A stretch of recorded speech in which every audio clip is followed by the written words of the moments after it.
So welcome. Thank you for coming to the annual parish meeting. I have got an agenda, I think. It's quicker than bringing it up on the computer. Thank you very much. Have you all got agendas? Yes, good. And attached to the agenda, you've got the financial report that will come on to that. So just the front page of looking at. So that's the welcome and introductions. There are 5 parish councillors here tonight. I shall bring them into the conversation as we go along. I'm sure you can recognise them.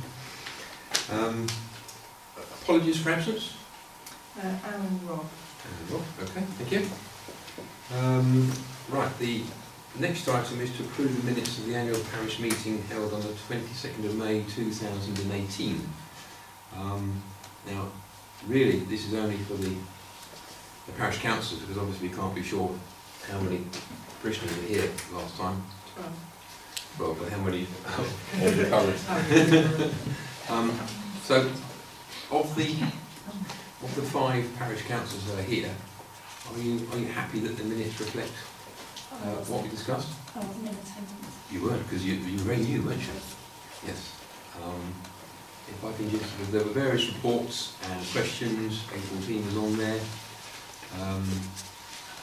We had Shade Pettit, and we had reports from various people. So if you're happy, I propose, I'll better just check who's here. Make sure there's enough parish councils to make it worthwhile. Only 3, that was it.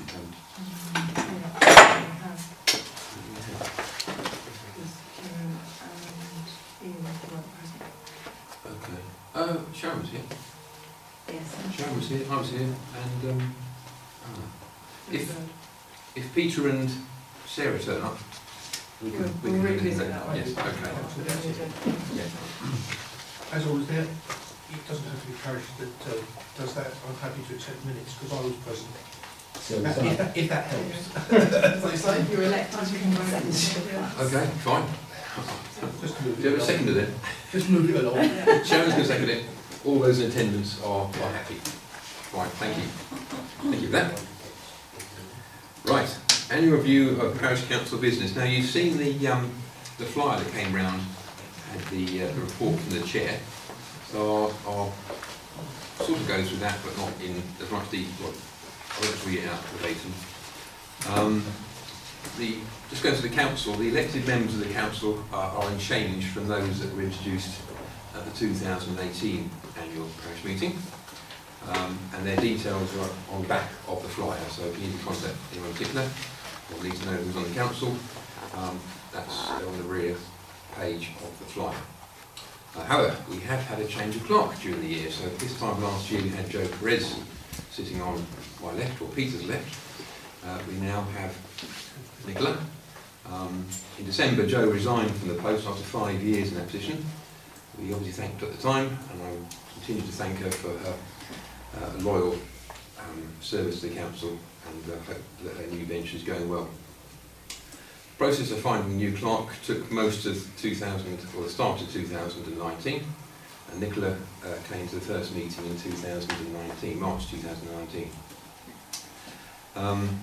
We had our annual parish council meeting in May, so the monthly meeting that we had in May was our annual parish council meeting, when all offices and positions are up for renewal. As a result, we've had a slight change. He's no longer in charge. Finally, Peter. So at the annual parish council meeting in May, Kieran was voted as vice chair and myself as chair. As you can imagine, it's quite a hotly contested position. Lots of rounds and secret ballots came up with those two. At this point, which is very convenient, I'd like to thank Peter for his 6 years as PC chair. That's 6 years continuous service. I'm looking towards Ian and Ian. Is that a record or not? Continuous service. In modern history, you know. Anyway, so well done for that. So 6 years continuous. I'd also like to give particular thanks for his time and efforts at the start of this year, when he was wearing 2 hats. I've got here 3, including his full-time job. And I hope you're feeling better. Okay.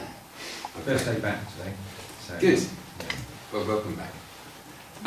As it's mentioned in the flyer, Council generally meets on the first Monday of the month. The details in the flyer as to when and why and the odd times we don't meet. But just to clarify, there is an open session at the beginning of the meeting for parishioners to speak on any item that is on the agenda. This applies to all the public meetings, including planning and any extraordinary meetings that we might hold. Projects, again, they were in the flyer, but in case we've got anything else to add. Matters have been discussed during the year's monthly meetings and the minutes are presented on the council website in draft form as soon as possible after the meeting. The minutes are then approved at the next meeting, so if you go onto the website, if you see the word draft, that's because they haven't been signed by all the councillors, but they're generally pretty much there. In addition, we do put a summarised version in the Spectrum, which is an easier read. And then we go on to the major projects that we've done. There's a major expenditure on the paths, which will be starting any time soon. They're due to start late May and completed by mid-June. Soon. Sorry? They were doing today. They were due today. They were starting. Did they? Yeah, there was some due to start today. No, they were starting. I saw Oh, they did? Yeah, they I looked for them, Oh. couldn't find them. So. They've cut soil, have they? I saw them do some. I wasn't asked to be on display. Taken up with the vetting. Oh, sorry. It's about an hour. Okay. Yes, if you can check that. There's a time sheet. Okay, so late May. That's good. So the paths have been started.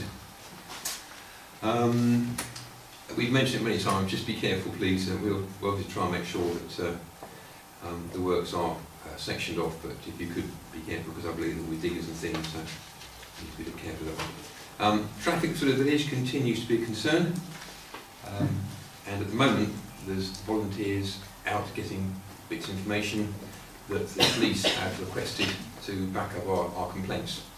I would have thought that the data must be complete by now, or getting towards the point where we can presumably approach the police and see what can be done. The playground in the Grove is due for a replacement later in the year. We have to, we've got a substantial grant for £57,000, and we also have to thank those kind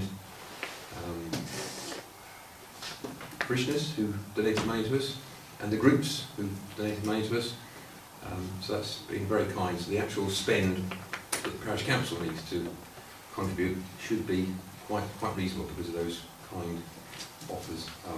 But I've got a note here to say that the book is not closed, so if anybody finds themselves with some spare cash, we will be very happy to receive it, and in return we'll give you a thank you letter. So it's very kind of it. That's about what we've got some. Nothing else to add? Not really, we're just waiting on finalising, getting the funding agreement from the funder to finalise the grant, so we've just got to send a few final documents to the grant provider. And I think we're hoping to start a bit later than originally planned because of the change to the plans of the surfacing, so I think end of August, hoping to start the project. Okay. Laura's, are you in charge of it with Sarah? I'm not in charge of it. You're running with Sarah, or have been? Sarah and I, and Anne. Yes, you see it in the grant and stuff. Great. And we've also had some volunteers helping with some of the work around the area, so thanks to all those people that have volunteered and helped with the gardening work in the Grove area. Yes, You may well need more help in the future.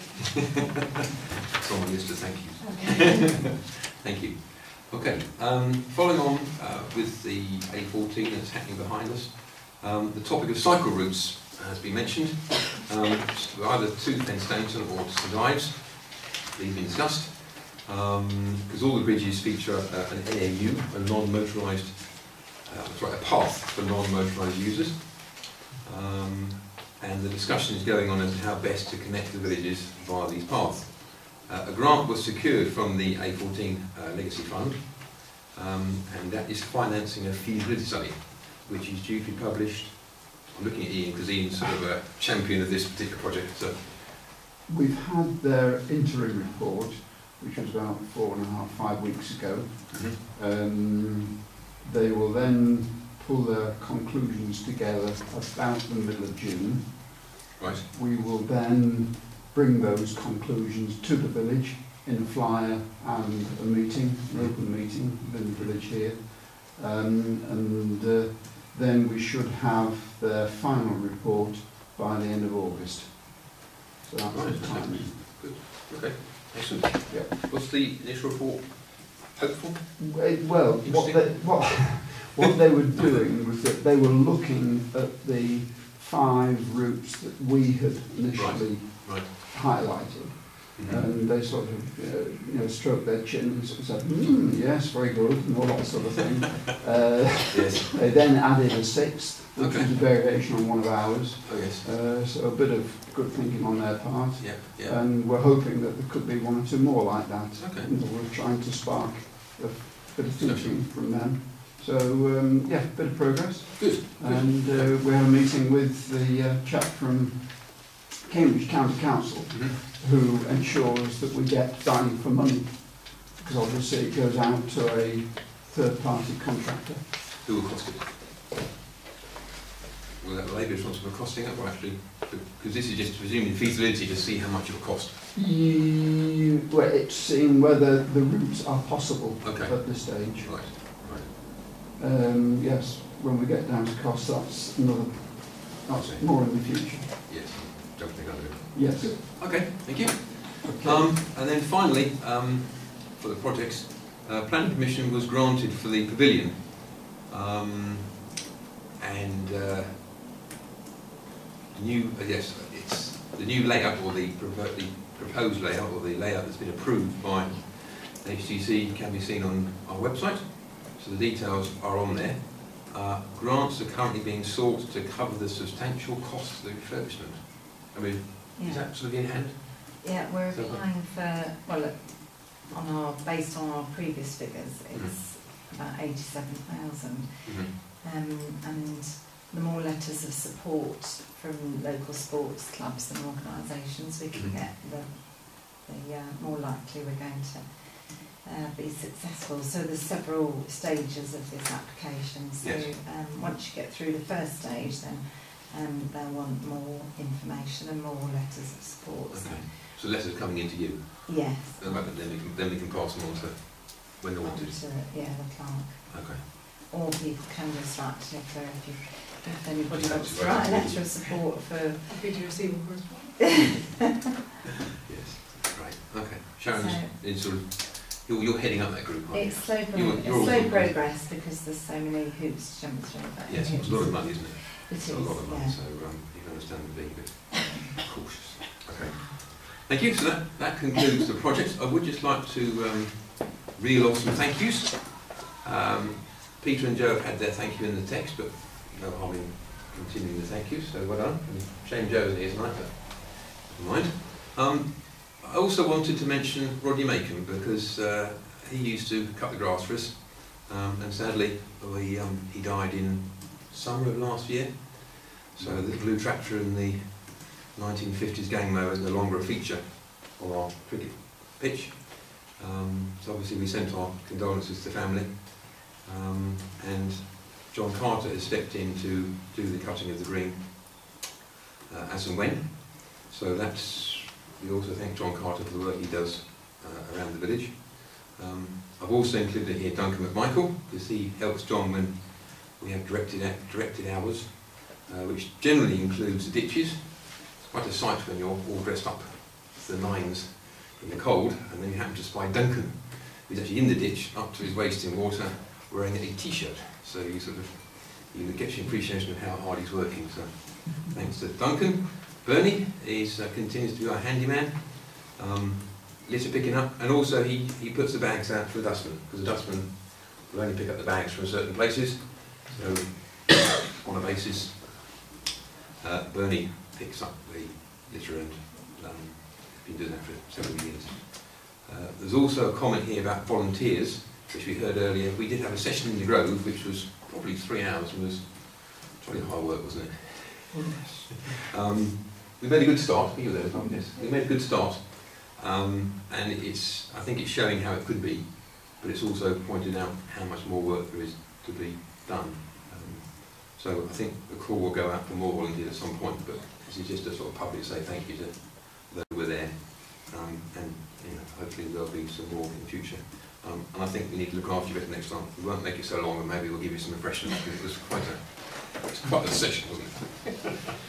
But what was done was good.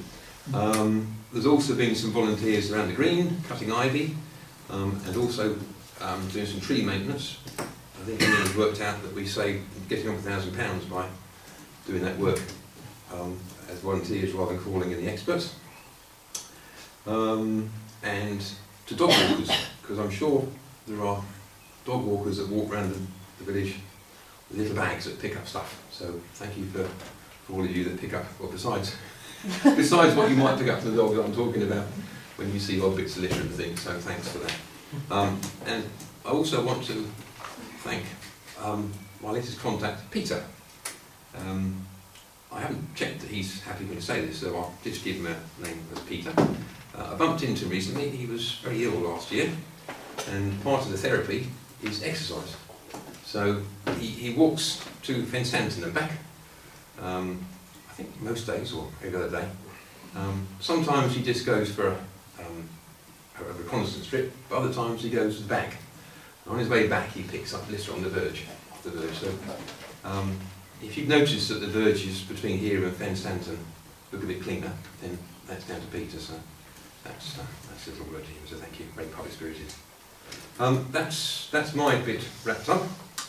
If I've missed out anybody for thank yous, because you're beavering away and you're doing it unthanked, then thank you, and it's good to know some spirit out there. Right, so that's that. Parish Council Financial Report. Just to point out that Nicola not only is our clerk and proper officer, but also a financial officer.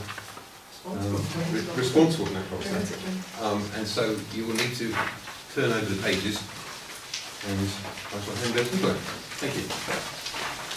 Okay, so you've got 3 sheets within your handouts. I'm not going to go through every single number individually, but if you do have any questions, obviously I'm happy to answer them if I can. Obviously a lot of these numbers aren't actually mine, having taken over in March. This is as at the end of March, so I'm working with old data, if you like. So the first sheet is the full bank reconciliation. So this is what's gone to the auditor. The auditor is working on it as we speak. So as I said at the top here, this is draft accounts, they are unaudited at this point. So the 2 figures you've got at the top there, 27 and 37, those are what we've got in the bank account as at the 31st of March, giving us a total of just short of £65,000. You can see at the bottom here, we've got the opening balance as at the last year end of 46,800. It gives you a very broad overview of what we've received in the year and the payments made to end up with our closing balance in the cash book, which does include the unrepresented cheques in the middle of that sheet. So the detail is on the next sheet, which is the management accounts. Again, unaudited draft accounts. So this gives you a breakdown of how the accounts look this year, and it also gives a comparison to how they looked last year. So you can see the precept has gone up slightly from £27,570 up to £28,090. There have been some large receipts in this year that we would refer to as restricted funds. So these are monies received for a specific purpose. So we can't simply take that money and go and spend it on whatever we feel necessary. We are restricted as to what we can spend those on. So as Graham mentioned earlier, we had a large donation for the feasibility study for the non-motorised users park, £9,500. We also received a SIL payment. So SIL is the Community Infrastructure Levy. So whenever there's a new house built, there is a little money that goes in the pot to improve the community infrastructure, and we're restricted on what we can spend that on as well. I believe that money is actually going towards the work on the paths.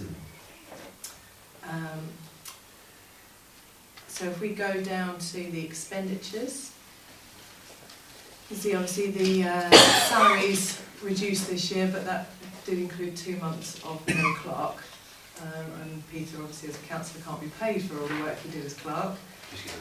He just gets a thank you. The green open spaces amount has also gone down. Unfortunately, it's not quite as good as it looks because the spring has started so late this year. The tree work then obviously happened later, so there's a £4,000 tree bill that's actually fallen into the next year's accounts. So we're about like for like spend there on the green open spaces. It's just that the year end fell part way through. So as you can see from the bottom line, if you like, we have a very healthy bank balance. The restricted funds, as I said before, is monies that we've received over the years for sills, donations for specific purposes, and whilst the funds carried forward is a very healthy balance, I have given you a breakdown on the following sheet as to what those monies are being held for. So, as I say, with our restricted funds, this is, in the majority, is the SIL money and the feasibility study. And within the balance at the bottom, we've also got earmarked reserves. So this is money that the Parish Council has decided to put aside for a specific purpose. So things like bridge replacement, for instance. Obviously, any one of those bridges out there will cost a pretty penny to replace, so the Parish Council chooses to put money aside every year to build up a fund then to be able to replace any of those bridges. Likewise with the benches and the paths and the street lighting. See, the Parish Council does own some of the street lights. If any of those needed replacing, also would be a costly business. And then so our general reserves fall down nearer the £19,000 mark, which puts us within the NAP recommendations for general reserves for a council. They recommend that a council should hold between 3 and 12 months of their precept as part of a general reserve, so we're well within that figure. Does anyone have any questions on the accounts? What if you could just help? The earmarked reserves, and you mentioned the SIL money for the paths.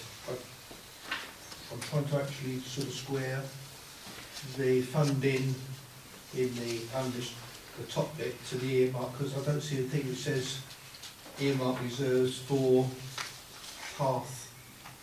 So is that maintenance or what do you help? I think it's the word I need. The three amounts of SIL money in your restricted funds, that's what's going to pay for the majority of the work on the paths. But then the Parish Council will be making up the balance of £300. So where's the bit in the earmarked reserves that identifies that, please? Paths maintenance. Paths maintenance, PC contributions. Yeah, but that's not the total bill. So, No, so I have to add up the 3 SIL money Yeah. and the 300 sorry, just to two. come to So the final two. figure. So yes, the 3 SIL money, and then the paths maintenance PC contribution. To get the final bill, we might call it, or the final estimate. Okay, I'll do that. But the figures are there, so I'm trying to work it out in my mind, and I'm struggling a bit here, Karen. 44. You've added it. Yeah, I'm trying to work it Give or out. take. Give or take. But the figures will be there, so if you think of something else, don't think we're running off in a hurry, so that's great. Thank you. So moving on, we have now the reports from village groups in Hilton Town Trust. As in previous years, is anybody in a hurry to leave? Because sometimes that kind of decides who goes first. But if no one's in a hurry to leave, I would suggest that we go with Ian, because his paper is attached to the agenda, and then we can put that under our chairs, can't we? Is that okay? Yeah. Carry on, please. Thank you. I've written it so you've read it, or you can read it. So really, I wasn't going to say anything else because it's there. I did try to write about the dragon, which lots of people have heard. We came to a view the photograph says a lot more. So hopefully you understand that. And so I tried to give an overview of what the county does, and the structure of the county, and some of the issues which have been faced within my division. Remember, I cover Fenstanton, Houghton Witton, Hemsbury Grey, Hemsbury Fallets and Hilton. And there's one of me from the county. Believe it or not, there are 8 districts councillors in my division in total. Okay. So I just tried to give an overview of the sort of things in the report. So I'm happy to anybody to ask any questions or raise anything they want to raise which is not in the report. Fully in a shot today. Did you? Yeah. What's that? About About the dragon. no, IT. Oh, BT, yeah. high speed. Oh, high speed broadband. Yes, that was last week. Yeah. Wouldn't be very good. Because this dragon, presumably, does all of Cambridge, doesn't it? There are 3 dragons. Yes. Because we saw it in Ellsworth. Okay. So, And between the 3, they can fill approximately about 450 potholes per day. Much more effective than what I call the old way of doing it, which is essentially workmen going out with shovels and the like. Okay. Yes. But it's particularly difficult to explain. And I couldn't put it in writing because it's so easy to put a picture in. But it is much more effective and better long term. I would encourage everybody to report potholes online, please, because that goes straight to the highways lady. If you do it any other way, it adds time to the process. So we are going more and more towards reporting like lots of other organisations. Peter's just seen my mugshot. Okay, that was an initiative in respect of broadband. I was in Peterborough. It's for Cambridgeshire County Council and Peterborough, working for both authorities in delivering that, and essentially bringing a higher speed, particularly to rural areas. Doesn't affect so much the market towns or Cambridge centre, and we're anticipating to bring 99% of households. The 1%, which I suspect will be down some Fenland Road, okay, I'm afraid will be completely impossible in lots of cases. We'll have to rely on perhaps more up-and-coming technology rather than wires in the ground, whether they're fibre or copper, etc. So there's been a lot of time spent. The contract, which is the renewal, the extension of the contract, is with BT Openreach, with Openreach directly. They are putting money in as well, so you get more money for your buck. And it is a very strong relationship that we've had with BT, straight Openreach for some time. And it's all on the website, and perhaps Peter could send it around. There was a staff who Oh, was it? Oh, was the staff? Was it? Yeah, the internal. yeah. Yeah, sorry. Can't send that really. No, you can't. broadcasting. No, you can't. No, each week the staff get an update, and Peter's read the update, and as he just reminded me, he can't send it to you any more than I can send it to you. Or indeed tell us Well, about in theory I could, but I must want to get told off. Yeah. So we both want to get told off. But it's all good news about broadband. It's just an extension really of what we've been doing for some years, but it's just an add-on because there are still some rural communities which can't get the sort of speeds that we would all wish. Great, thank you. Any questions for Ian? You're not nipping off, are you, sir? No. Good, okay. Right. Town Trust, Phil? Thank you very much. As many of you will be aware, the village benefits from land and assets that have been bequeathed over the centuries, and this is held in trust. We actually have 2 charities, one that continues to hold those assets, and the other then distributes a portion of those. So that's what we'll be talking about now. That's the Hilton Town charity. At the start of the year, the charity had 15,900 in hand. The income from the other charity was £5,000, plus some interest. And from that, these have got really a very wide remit about what they can do with those monies. It's not a specific mandate at all, but it has to be to the benefit of the villagers of Hilton in one form or another. And whether that's to individuals, in general, these can be capital grants, education grants, grants to other charities or organisations directly serving Hilton. So that's the approach. During 2018, the projects that the town charity supported were to upgrade the access road at the allotments, which was just a shade under £2,000, to Fenstanton Hilton Primary School for their library refurbishment, which was £1,000. Supported a family here in the village with a capital project that they had, and that was just under £1,000. Supported the World War I commemoration event here in the village.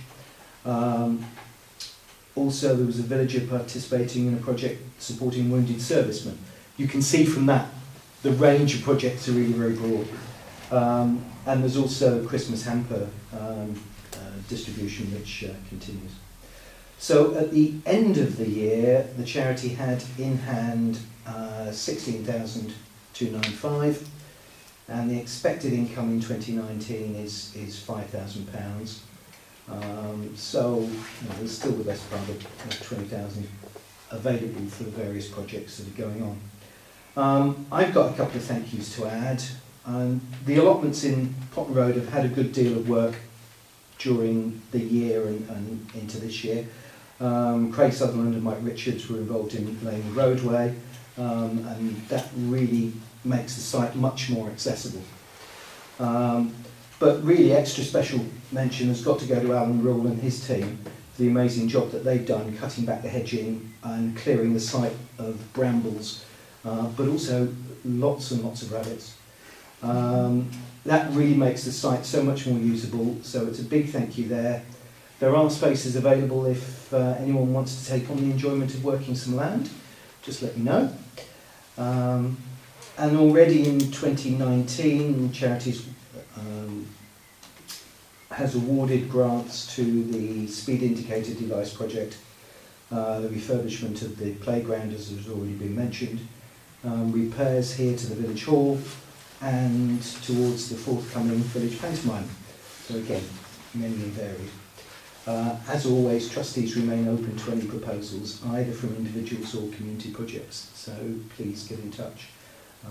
The trustees' contact details are either on in Spectrum or on the village notice boards, or come and see a friendly face. Thank you. Thank you. Any questions, or shall we move on? Okay. Thank you. I believe finally we have a report from.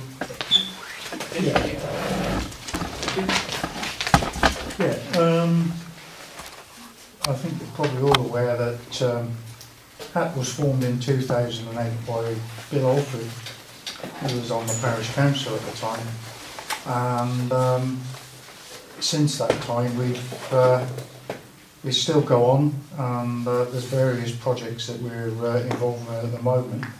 One of them is that we've got the LHI bid, which Phil's just mentioned there, about for the MVAS and SID for controlling the speed through the village.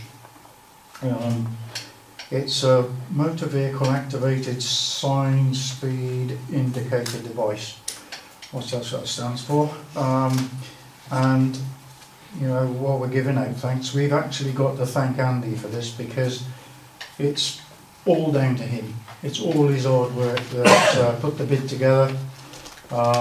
He actually promoted it along with Ian, and they took it to the council, and we were awarded £8,000 to purchased the device and the data logger. The data logger is probably going to be extremely useful because of obviously we can do 24-hour searches and on what's going through, speeds, etc., and number of vehicles going through, so that's going to be particularly useful.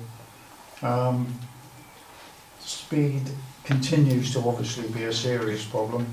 A recent survey that was done found that during the day 23.25% of traffic exceeded the ACPO prosecution threshold. And between the hours of 2300 hours and 7 o'clock in the morning, which is the TRO time, 40.23% of traffic exceeded that threshold, and the highest speed that was recorded during that time was 78 miles an hour through the village. What was that, the paddocks? Pardon? Is that the paddocks? No, it was down at down by towards Church End. So you've got vehicles going through at night at 78 miles an hour. It's, you know, it is a serious problem. So obviously the device that we've got coming hopefully quite soon will be able to record all those things. So as I say, speed continues to be a problem. We've got the group which Keith's involved with, they continue to do regular checks, and I know the Parish Council supported that group with a donation, for which they're very grateful. And the reports come through and the situation's getting no better at all. So, you know, whatever we think, the speed is still a problem. It's not the speed so much, Ken, it's the 44-ton trucks. Well, yeah, I was coming on to make that. the houses shake. Yeah, absolutely. We're also one of the inaugural villages for HGV Watch within Cambridgeshire. And up to this point we've got 11 volunteers trained, and we're holding sessions already. And I might add they've been quite successful. So that's a good thing. It's a police-backed scheme, and we've recently had good support from the constabulary. Several drivers have been ticketed and fined for violating the TRO, so that's positive. But it needs to continue so that we can gather all the data that we need for a total ban on HGVs through the village. The violation of the ban causes residents who live close to the road nightmares, really. Sleepless nights. You can't sleep with the windows open.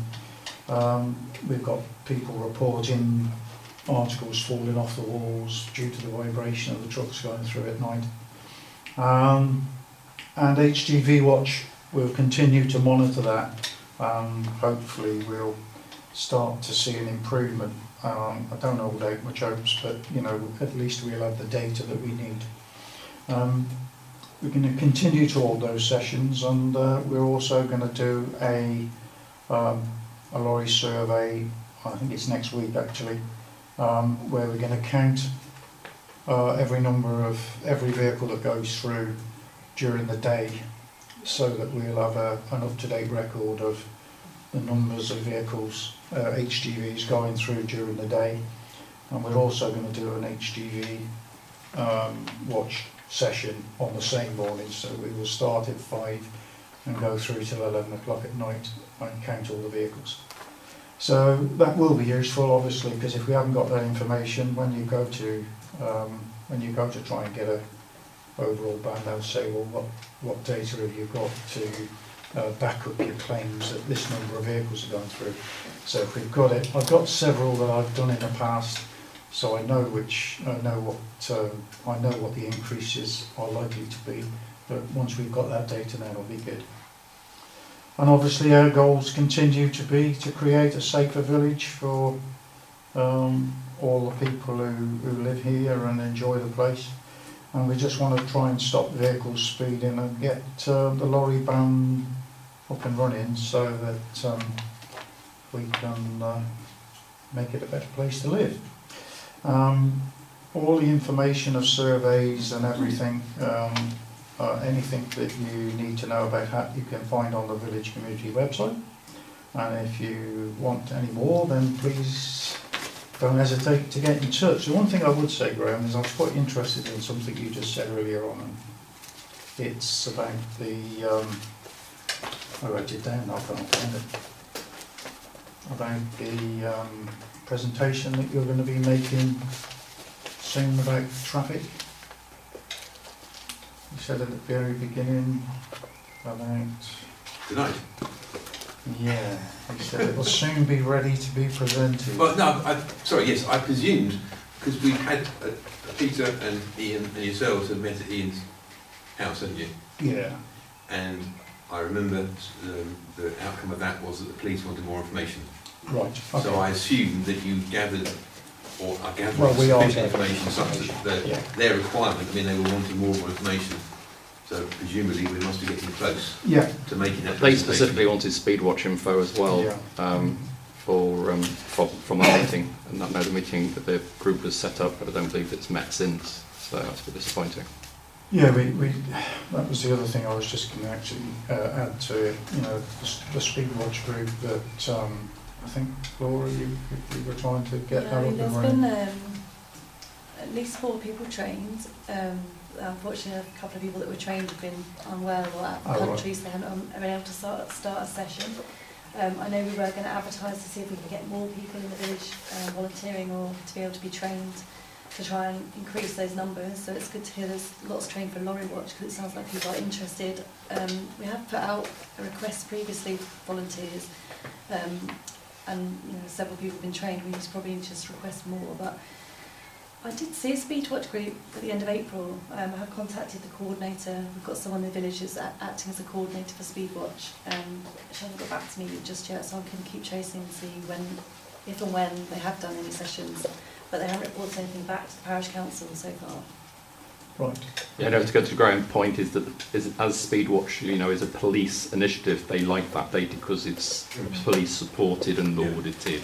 So, as Ken also said, you know, we can provide as much data as possible, but they like approved what it is. Yes. So it's trying to get the stuff they approve of and the stuff that they support and our own data as well to complement the whole lot. That's the idea. Yes. We're also, just to mention on top of that, we are active members of the St Ives Road Safety Committee that meets on a 2 or 3 monthly basis, and also the HGV Joint Parishes Group, which works across the area, and Laura's been to a number of those meetings as well. And they're looking at getting more TROs in place for lorries, particularly around the area. Mm-hmm. So we're trying to hit every single action lobby group, pressure group that's happening in the area to put them all together as a one arrow behind whatever the expression is, behind the arrow. And I know we talked at the last Parish Council meeting of getting a combined working group together, and we're going to talk about some of the things that Andy, the HDV group, mentioned at the last meeting about the different equipment and things, various equipment to measure vibration and noise and all the different options there might be available to look at to sort that data. Still definitely moving. I was always interested that they actually are ticketing lorry drivers. Because up to now, it's been the case that we didn't see it, but I didn't realise that it was findable. Well, Phil Priest, yeah, it is. It absolutely is. It doesn't give any. It's. I think it's a £70 fine. It doesn't. It's not. They don't get points for it, but lorry drivers don't like having to pay fines. And the Phil Priestley, the sergeant who we had contact with, continues to be quite supportive. Found us a young lad that actually lived in the village by the shop. Yes, yes. He's moved on. We've now got another young lad. This is a cadet. Well, they're not cadets, they're probationary police officers, and they are in their probation. First stage, yes. So the first 2 years of their probation, then they have to do certain projects. Yes. And that's what they do. But it's good that they're carrying on, because the first guy was related to Hilton, and presumably the second person isn't so related. No, he's not. Boris, his name is, and his Valentin Borowski. So let's call him Boris. And Boris, they call him. Everybody calls him Boris apparently because it's easier. So yeah, he's been out and he's done a couple. The last one he did, it absolutely chucked it down the rain, and of course it wasn't safe for him to do it. So but he continues to try to arrange his shifts to actually do that. But of course we're now doing lorry watch sessions as well, so hopefully we can marry the two up, and also obviously not do it at the same time, so that we can provide them data and he can come out and do other sessions as well. So Good. Continues to be positive, but it's still got to carry on. Thank you. Fine, okay. Right, that concludes the reports. We're now into questions and answers, or certainly a question session. As a bride, there is coffee and tea and biscuits in the kitchen, so there's no need to hurry off. Well, Ian's getting excited, and Pete hasn't eaten because he comes straight from work. Are there any questions that need answers? I was going to ask Andy, have you? Yeah, who was that? Sorry. Darren, is it, or Ian? Ian. I have the one about, you know about it already. I'm still a bit concerned that, and I understand now it's not particularly a parish council issue, about one of the residences, one of the villages in the village applying to deregister common land. Mm-hmm.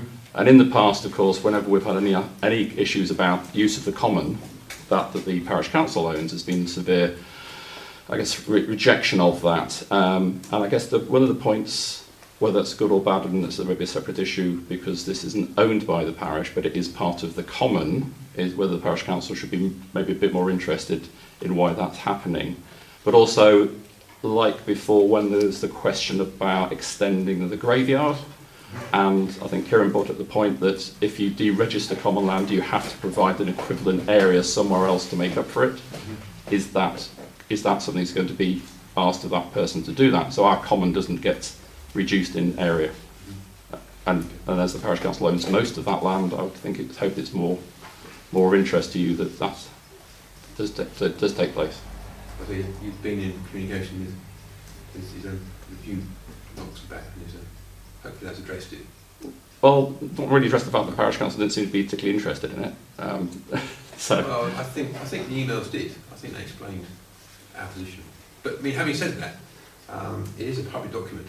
So I mean, we could give you the contact details that Cambridgeshire Council if you want to just see for yourself what the line problem is. I think what we, sorry, I'm not interrupting now, but I think what we'd like to do is to find out if it's not owned by the parish, if it's not owned by the council, which seems to be the conflict, who does own it, and what and how can you find out what's going on, and if it is something that you feel strongly and passionately enough about, how do you go about raising a question, and who do you raise that question with?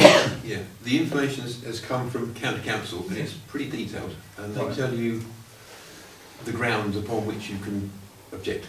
Right. Could we have support from the parish council if we wanted to make some representation to that? It'd be awkward because we read the information and we were happy with what was proposed. If we can send you the details to link, if you found there was some issue, then obviously we would have to consider that. But at the moment, from the information we see and we've been told, we were happy with. What, losing common land? We never had in the first place. Well, no, not we. The village has. This is a village issue, not particularly parish council. It's support of the village having. Sorry, can I just interject there and say that in the email that I sent you this morning? Yeah. Common land is not the village's land. No, I didn't say that. But as a village, it's attached to the common. It's common land, and the commoners and common rights holders have access to that land. So I'm not saying it's the parish. I'm asking for the right of the common right holder to graze their allotted number of livestock on that land. Yes. It's not the village's land. It's not for the wider village's use. I'm not under sure the Common Rights Act. I'm sure it's quite the case that it's not accessible. I think common land is accessible by commoners. Anyway, so we want to raise that again. That's really an issue that nobody seemed to know about that until the meeting. I think most of the village don't seem to know about it from those I've talked to. I believe it was going to get posted. I believe it was going to get put on the notice board. It's on a tree. Yeah. Well, it's on a tree. Okay. Do we know it's on a tree? Okay. Well, there's a website on there as well, so you can pull the details, and it just goes to a line. So there have been communications. So you've done a lot of research, haven't you? So you're very knowledgeable on that sort of thing. I was just going to ask you, Andy, you were asking for positions for polls, weren't you? For the NDI Yes, that's right. When the engineer, no. Yes, I had lots. When that first email around, had lots of responses. Good. People want them everywhere. Really? Oh yeah, because they all want, they're Gravely Way across the Common, down Church End. There's lots of those. We're waiting for the county engineer, to come and walk around with us, because there's two things they have to do. One is if we can use current poles in the right positions, we have to get permission from the owners. And that might be Balfour Beatty or Skanska or whoever it is, or the Parish Council or the County Council. If we need new posts, they need to make sure they're in a safe location and the sign can be put there. And so I've got all those locations mapped, and we're just waiting for the engineer to come up with a date when he's going to come out and ask where you want them. Do they need power? No, this is battery powered. Post. It's just a post. When they're not on there, are the posts there? Yeah, they're just posts. Away. Yeah, they're concreted in. They're you get a random post in, yeah, they're quite short. Not really a great issue. You see them in other places. I think that's why they try to use posts that are already there. Yes, yeah, that would be so that you don't have, as you say, you don't have a random post sticking up. But I mean, if you wanted one across the green to check what's going on across the green, there's not many places you could stick it. No. I think it's probably only about 2 posts across the whole thing. So if one of those is not suitable, then you may well have to obviously give consideration to put in another one up, otherwise it wouldn't be feasible to do. It's good in the right place. You do see them in other villages. You probably just notice them. You think, what's that pole there with nothing on it? Well, it's one of these movable These are smiley faces, aren't they? We have the one we're hopefully going to get is programmable, and you can put text, faces, icons, whatever you want on it. There's the whole thing, so it should be quite flexible. Yeah. I mean, sorry, happy faces, aren't they? I'm assuming they can't go on trees. No. They can't grow on trees. No, they don't grow on trees. I wish they did. In case anyone's got any more questions, I would just like to point out that Mrs. Shield is here. Gillian Shield has been working on her book. Andy sent us personal invitations to purchase it, and it's also been in Spectrum. Gillian's actually brought some copies with her, so maybe while we're downing our coffees, we could read the book, have a sort of a scan through the book. And Gillian's keen to point out that it's a non-fundraising venture, and been working on it for 3 years. Pardon? 3 years, 2016 you started? Yes, thank you very much, Mr. Chairman. I started doing research for this book 3 years ago, and it obviously grew. It's based on the 1939 register, where every house in the village was entered, giving details of the people who lived there and their occupations. From that, I wanted to extend the study further, which I did by going to record offices, National Archives and so on. And in addition, I looked at the 1940-42 National Farm Survey, so that there's data on all of the farms in the village, who farmed which fields, what animals and crops, what animals were used and the crops that were grown. This grew and grew, and I became more and more interested. And then I thought, well, I'm going to draw a line. I can't keep on doing this. And my husband said to me, you ought to write it up. And I said, oh, nobody will want to read it. But anyhow, I have written it up. I decided that it was going to be a book about Hilton for the people of Hilton, because this is where the interest must lie. I decided not to get it published and seek publishers because it's got such limited detailed appeal, but on the other hand I hope of great interest to everyone in the village. So what I've done is I've paid to have it printed. I've got copies available, you're welcome to have a look at it. I'm not trying to make a profit. I wanted to put a price on it that people in the village would find acceptable. So I'm selling them at £7 a copy, which won't cover all my costs. So any further donations gratefully received. But it does mean hopefully that it's available to most people. in the village. And if you could pass the word around. And I've brought a few copies of a large book, 67 pages, photos, tables. I've enjoyed doing it, but I hope most of all that you'll enjoy reading it. Thank you very much. Okay. If no more questions... I've got two more quick ones. Oh, sorry. Of course, you know me, I've always got lots. So the one is, I'm still concerned that the Parish Council's bank details are on the website. I'm a council cyber ambassador appointed by the police and the county council, and I've sent you a number of links saying, please do not put bank details on websites. You might think it's safe because you need other details, but under the auspices of identity theft and collating data together, just don't do it, please. So that could really be taken down. Up to you, but it's my £27,000 in the bank account as well. So well, exactly. So I'd like to try and protect that. I don't know where it is. It's on the playgroup. It's a playgroup donation. The flight, we put the flyer. Yes. Yeah, you can tell me where it is. I'll take it. Good. And I make my last plea for supporting documents. I make it all of them. The parish council meeting. This is even this one, but Ian's document is very useful. But at all parish council meetings, any supporting documents for any agenda items are essential because we can't ask questions about items we don't know what the content is about.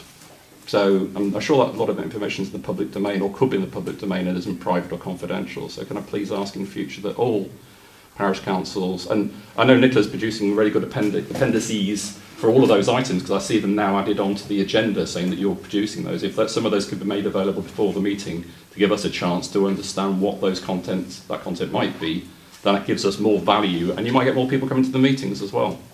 So just a plea, please. Okay. I've just got one, Graham. Could I ask the councillors during the council meetings? Could you speak up when you're having your meetings? Because if you're not here or you can't get here, and you do, I like to look at the video when I'm in France and see what's going on. But I invariably can't hear what you say. So could I just ask everyone to just speak up a little bit so that we can hear? In particular? Pardon? Are there any in particular that you need to... well, there are a couple in particular, but I wouldn't wish to make comment on good, that. okay. A general comment. Okay. Yeah, fine. Thank you. Thank you. I'm not too sure that Ian's got a question, but he's just desperate to have a coffee. Not so much a question. Two Two things. The second one just come. Doreen's bought the book already, as you know. Yes. Okay. And I tell you, when going through it, I haven't read it, but I've gone through it. It's amazing how many people with the same name that still lives in the village or surrounding. That comes out. Having seen him drive his tractor, Rule comes out more than once, as they say.